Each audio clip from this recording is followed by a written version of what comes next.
Hi, I'm Rachel, and this is my Hanukkah 5785 vlog.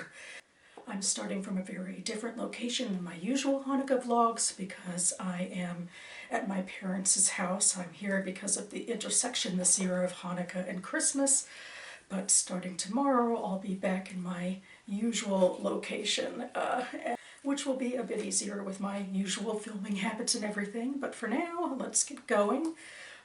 This year, I am reading from this short story collection, Displaced Persons by Joan Legant, which was recently published. And for night one of Hanukkah, I've read the first short story in this collection, The Baghdadi. And this story takes place in Tel Aviv. The main character, the protagonist, is this 40-something woman who's actually an American who has fled of sorts to Israel because of personal tragedy that her husband had an affair with a much younger woman, and she's looking basically to escape from, that reality. And she, as a teacher now in the Tel Aviv University system, comes across a Baghdadi Jew named Murad. And Murad definitely, he has this sort of, I think what maybe Americans would call a little bit of an abrasive or forward attitude, that we're a lot more, reserved in a way, stereotypically how we interact. But Murad is immediately forward about like who he is and what he wants, and one thing he wants is for our protagonist to have, a coffee with him or something, and she doesn't really want to. He kind of finagles the situation a little bit to work in his favor, and she ends up telling him, like directly, what's going on in her life, and he doesn't, respond emotionally to it, although he gives, a little bit of background into how he ended up into Israel and, his personal politics and some family history about his family. And then the next day he takes her to meet who he calls like the oldest Baghdadi Jew, who just recently the U.S. Government actually took out of Baghdad and brought to Israel. There's very few Jews left in Iraq.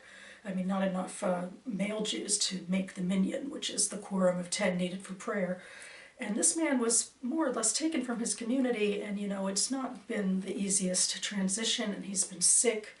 And ultimately, this Murad is kind of buttering her up, but in a sort of blunt and also, just straightforward way of saying this man needs help, and as an American citizen, you can help him. Basically by calling the U.S. Embassy, giving her passport, and she'd get a list of American doctors who would be able to, see him and be able to diagnose what's going on with him.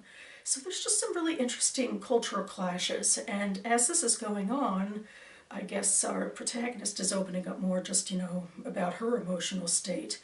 And it turns out her husband wants to visit their daughter who's studying abroad in Athens. And it turns out that the woman he had an affair with was once the daughter's friend from school. So there's a lot of, emotion around it. And so our protagonist immediately is saying, I don't want, she and I both don't want the husband to see her. And Murad is like insistent, about how, these estrangements could be, devastating through the future. And then ultimately what we learn in this story is that the Baghdadi older man is actually Murad's father, and they had been estranged for years. And that kind of changes our protagonist's mind, and she says, well, yeah, you should, and she tells her daughter, yeah, go see your father. And it's a little bit of a pat ending, I think, in terms of, trying to tie up these loose ends about estrangement in families, I think.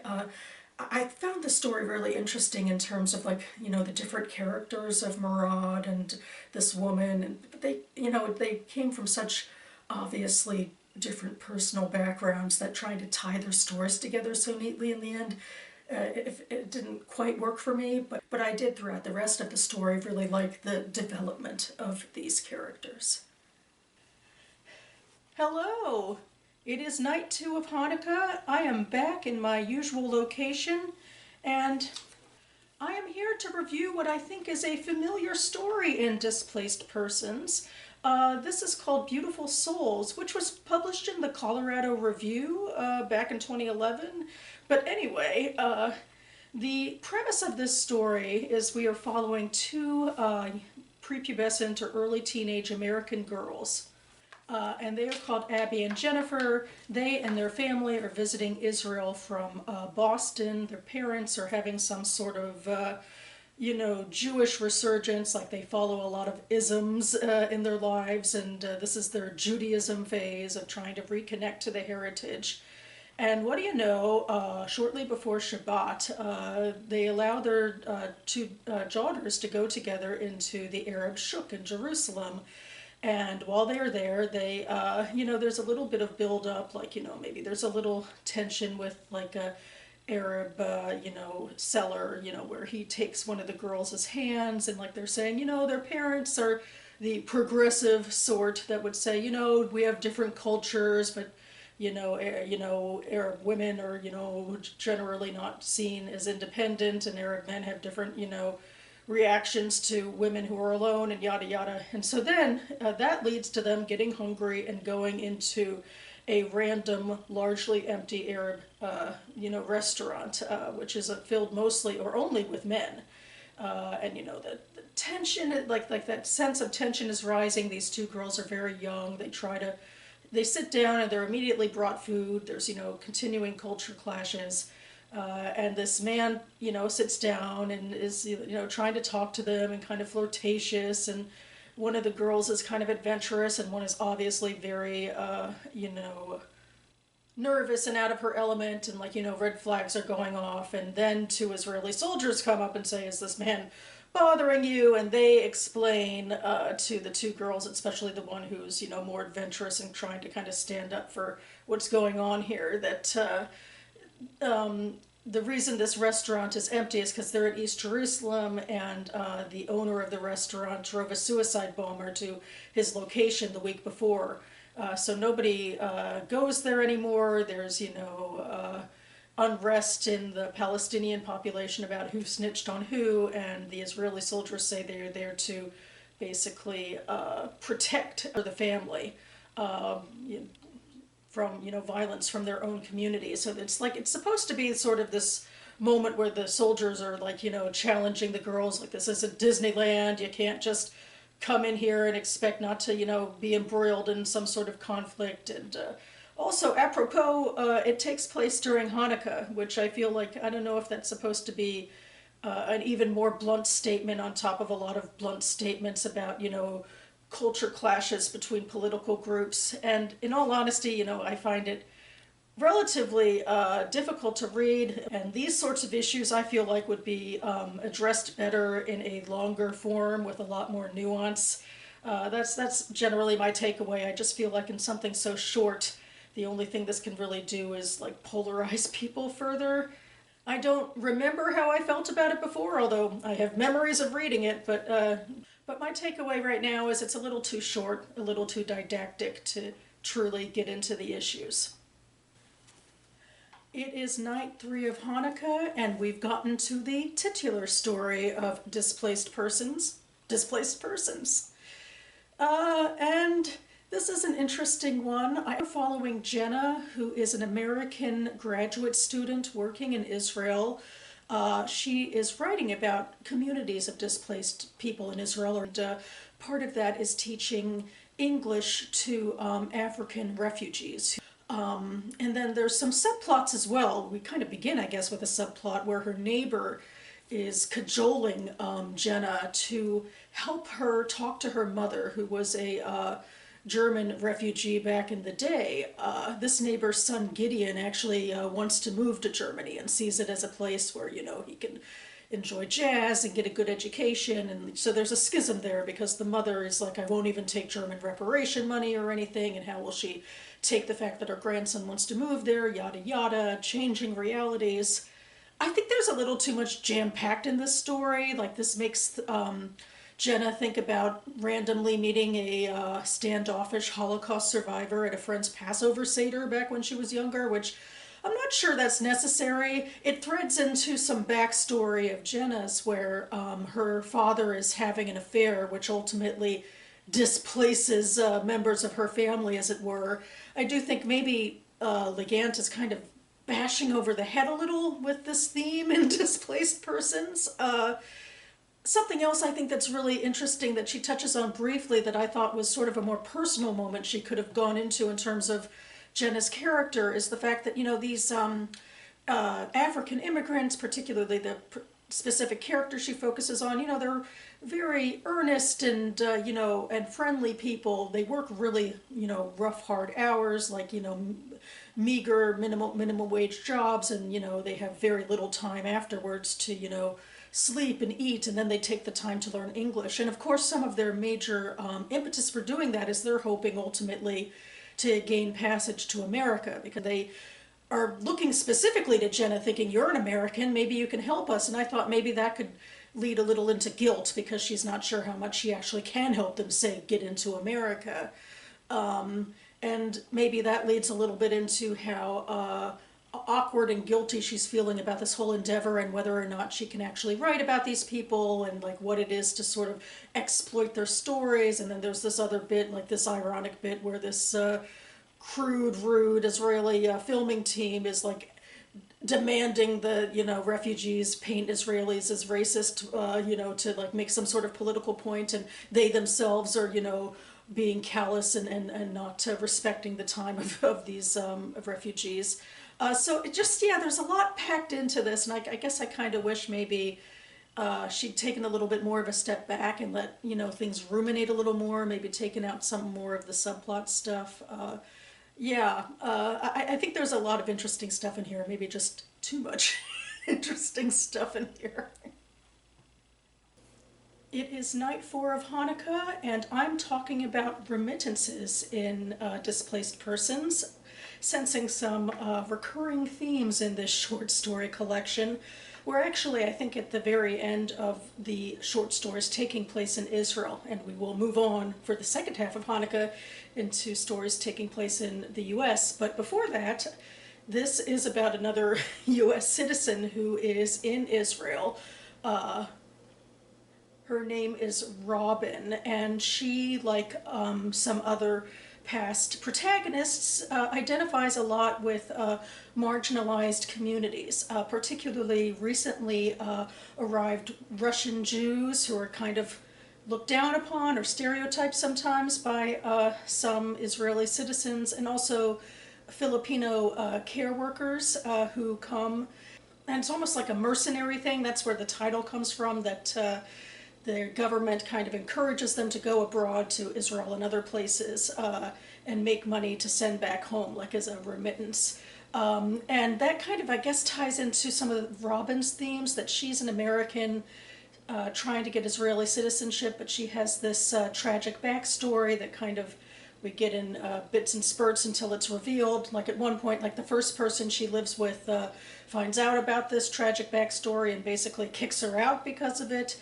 And she moves in quite quickly with a boyfriend. I guess that's convenient. But anyway, I mean, it's this whole thing, I guess, that she feels this guilt. There's this irony that, as an American, the Israelis kind of like her. They see her as somebody, first of all, who isn't from a disadvantaged background. It's not the refugee status or anything like that. But, it's an ironic thing because she actually has this backstory where she is both a victim and a perpetrator of something, and sexual abuse does come into the story, and also violence and murder. And to a certain degree, it feels a little too overdramatic. I don't know. But then again, this is a short story, so I feel like maybe it's the medium to deal with these issues, and in, a sort of experimental writing way, whereas, with a novel, I'd want more nuance and character development. But here, we can just sort of ruminate with Robin about her connection to her neighbor's Russian house help, domestic help, who the employee dismisses, and then also seeing the Filipino workers and, identifying with them as well. And then there's the guilt, because it does seem like, her citizenship is going to go through.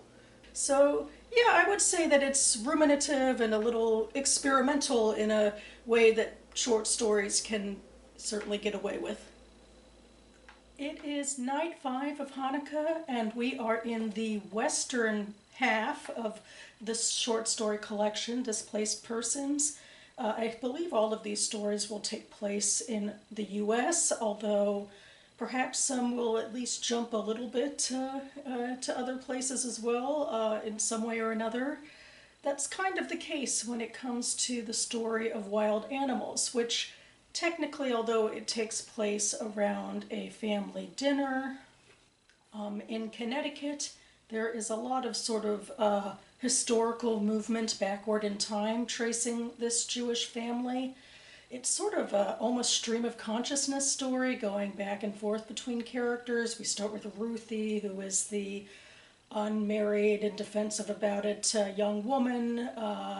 Then we're with her grandmother a lot, who, she's the one with, the past, and we go into, family traumas with the Holocaust or the pogroms. And we go into relatives who are naming their kids Sparrow and Eagle, like keeping, I guess, with the. It looks like they're naming these kids that around 1980, which seems a little surprising to me, but we could go with it. And we just, I don't know, just have all of the visceral images of, seeing every person and how they're relating to the dinner and the prep and all of that. But, when it comes to the past, there's that sort of tension and trauma, and that repeats with the fact that this dinner, which of course has to include brisket, but a raccoon comes in and destroys the brisket. And later on, it seems like somebody wasn't paying attention to the little babies who are having this tense sort of standoff with the raccoon, which is just sort of, viscerally portrayed as this wild animal. And I guess it just sort of fits with the tension of the anti-Semitism earlier, of that sense of danger. So yeah, I just feel like this is a sort of stream of consciousness and ruminative story about an American Jewish family. It is night 6 of Hanukkah, and I'm talking about the Book of Splendor in Displaced Persons. I think I'd mentioned earlier that the American stories might not be very religious, but this one certainly is, and it takes place in a Haredi neighborhood in the US, and centers around our protagonist Nathan and his older brother Carl. And the story is sad, but it begins with good news that Nathan and Carl are enrolled in a religious school, a yeshiva, and the rabbi comes to tell the parents that Nathan's, considered to be like a big scholar, and maybe he would, he'd do well to, keep learning, and that maybe he'd ultimately become so learned that he could teach, the important books, including the Zohar, which is the Book of Splendor. And Nathan himself thinks that Carl is actually the big scholar, and we learn a little about Carl that he is more into secular stuff. He's like obsessed with poetry, Walt Whitman, Allen Ginsberg, etc., and quotes them all the time. And then, in the subplot, his parents start by doing pretty well, it seems like, maybe his father's going to get a promotion at work and all of that, but then it turns out that falls through. And we can see as well that Carl really is having more and more problems, and there's a tension building up, and he keeps on talking about some big scheme he has, but in subsequent scenes he's staring out into space and blanking out and doing weird things like eating cardboard and stuff like that. And in the secondary story, there's the tension between the parents about the job, and also, the question of maybe they should put the kids into secular school, especially Carl, who's, losing his scholarship at school. It's obvious he's skipping class. But the mother's family was, renowned Torah scholars and religious scholars for generations and generations. So it's a big deal to her for her sons to be in religious school. So I don't know, there's just a nice cadence, although the story gets more stressful and sad as it goes, but of, the tensions in the household, the parents and the kids. And it is ultimately a story about mental illness, that Carl's mental illness ultimately just can't be contained anymore, and Nathan goes looking through his things and it's a hodgepodge of like weird quotes from poetry and other things and equations. And I think in a way it's supposed to remind him and us of the Book of Splendor, the Zohar, which is a book you're not really supposed to teach or learn. It's a mystical book, so you have to be of really sound mind to be able to learn it. So I think slightly heavy-handed, I think, at the end is Nathan thinking, you know, words do have power and they can be dangerous. And although I might contest him on that, it's just mental illness is its own thing. And it's tragic, especially to think that, you know, the poetry in particular could and did give Carl such, you know, purpose, at least in the beginning, but then it got away from him. But I don't think it's the word's fault, it's his mind's fault. But yeah, I guess in religious parable, maybe it's a reminder to appreciate what's really important in life. It is night 7 of Hanukkah, and from the Hasids we go to the anarchists, the Jewish by culture only, or at least some of these characters are. This story in Displaced Persons is called Roots, and again, there's centering of Hanukkah around this story, although I think it's just sort of the convenient holiday to get this group of people together. But anyway, our main character is Hirschman. He's 82 years old, he's stubborn working class man set in his ways, and weirdly enough his daughter Wendy, who's been like a anarchist for decades, has decided, you know, she feels too adrift at this point in her life. She wants more stability. And so I guess in the way of extremist people, she kind of goes all the way into the other direction to like a boring, you know, by the book sort of man named Harold. And Harold is divorced and has a 13-year-old son, and Wendy is inviting Hirschman over to their house to light the Hanukkah candles. And Hirschman is, you know, not a fan of being part of this family tradition, but he comes, and then he upsets the apple cart by telling the story of his roots, as it were, to the young boy Jason. And he tells tales of his ancestors being swindlers, basically, in the old country, and it really gets Jason going. The truth is, Hirschman's real point, I think, to upset the apple cart was to tell the moral that, you know, people get caught. And, you know, Harold is someone who is by the book and feels morally righteous, but he's also having an affair, and you know, the tension is kind of, you know, immediate as Hirschman comes in. So he's kind of just threatening his son-in-law about that. And it does turn out that Wendy and Hirschman do split up. But as Hirschman goes to Harold's house to key his car, like his revenge, Jason is there and is like, you know, really taken with Hirschman now, and is telling him about all the gangsters and so forth, the Jewish gangsters that he is researching, because which is, you know, driving his biological parents crazy, because, you know, they want him to be straight-laced and all that, and, you know, not be into gangsters. But this kid is like, the door has opened that the world is more complicated, I guess, than you might think. So I just thought this was an interesting band of characters for this short story, dealing with the vicissitudes of American Judaism and then their own lives and how they want to see themselves, and maybe the reality that, you know, underneath it things are more complex than they first appear. It is the 8th and final night of Hanukkah, and I have reached the final short story in the collection Displaced Persons by Joan Legant. And this story is called After, and it is the story that definitely has the least amount of Jewish content. I would say probably no Jewish content, but it goes back to a theme from other stories about mental illness. The main character in this story is a woman. She spent a lot of her life sick with a mental illness that kept her in and out of hospitalization for maybe up to 20 years, actually.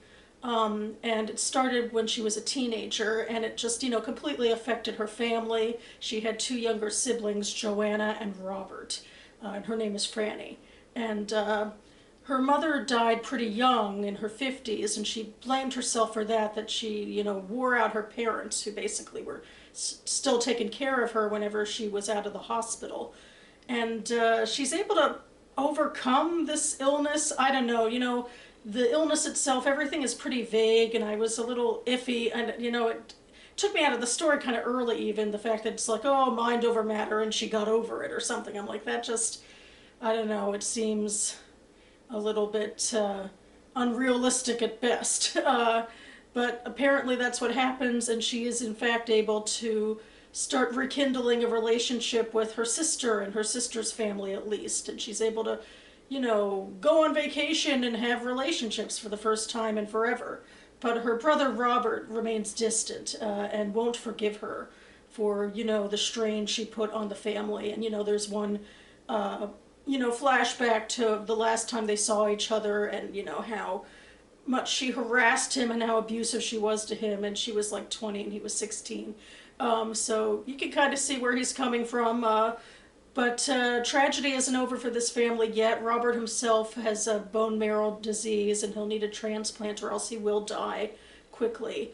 So Franny comes to visit him in the hospital. I think Robert's wife is hoping she could, you know, ultimately they could reconcile, so at the very least he might accept a transplant from her if they're a match. And she's like, you know, bringing this reunion together, and Robert for a long time is very stubborn, refuses to talk to Franny, refuses to let his wife share pictures of the kids.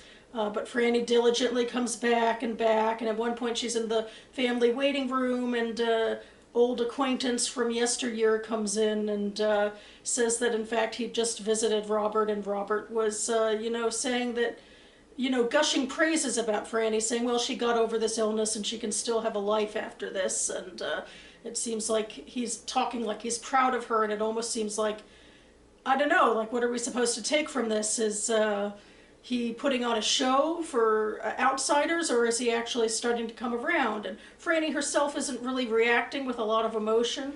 And ultimately, they do reconcile in their way, and Robert does, you know, talk with her, and they're able to have a little bit of a relationship. He unfortunately does not get a transplant that works, and so it is a story about end of life and sort of forgiveness in its way. I found myself during the story being tense and hoping, of course, that, you know, there'd be forgiveness, like, just, but I feel like that's something external, like it's just something, you know, I would always want for these sorts of characters. But I guess I struggled a little with the story, not entirely sure what to take from it. I mean, the only way it would work, first of all, is if Franny had absolutely no emotion, like, you know, she, due to her past behavior, she basically, in order to attain forgiveness, could never have any strong emotions about anything ever again, so it felt to me. And she never did, but at the same time I'm wondering how realistic that is, that, you know, nothing penetrated her. I mean, I was happy it was ultimately a story of forgiveness, but I just felt like the characterization seemed off to me, and I wasn't thrilled with how mental illness was fully represented. It was also very vague, which, I don't know, almost makes it a cop-out. So I'm ending on a weird note with this book, but overall I think I enjoyed the stories. And that about covers it for me now.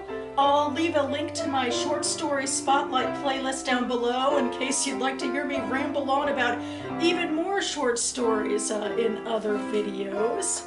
I hope everyone who celebrated had a wonderful Hanukkah, and that you kindled your menorah lights. And that you are happily moving on forward now into 2025, the secular New Year. I should be back on this channel imminently to do my favorite books of 2024 and anticipated reads of 2025 video, so stay tuned for that. It's always a bit of fun to join in on that tradition. And in the meantime, thanks so much for watching, everyone, and I'll see you next time.